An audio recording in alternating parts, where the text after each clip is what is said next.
fatto passare già 2 volte la canzone.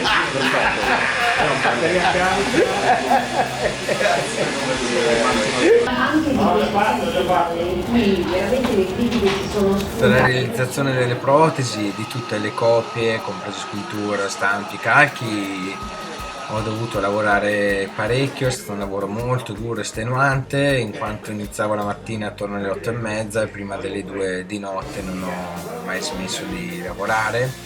Per quanto riguarda invece l'applicazione, siamo riusciti a fare un buon lavoro abbastanza velocemente, perché per gli ingrassamenti abbiamo fatto circa 6 ingrassamenti in 5 ore, quando di solito per un solo ingrassamento lavorarci in 2 si chiedono 4 ore, per cui credo siano stati molto veloci. Credo che il make-up di Elio l'ho applicato ai ciccioni in 1 ora e 10 circa, compreso di parrucca, mentre per quanto riguarda i testoni in 3 ore, 3 ore e mezza ne applicavamo 6, e anche quello mi sembra comunque un buon tempo, quando di solito per un film, per una calotta normale, a volte si chiedono comunque 2 ore.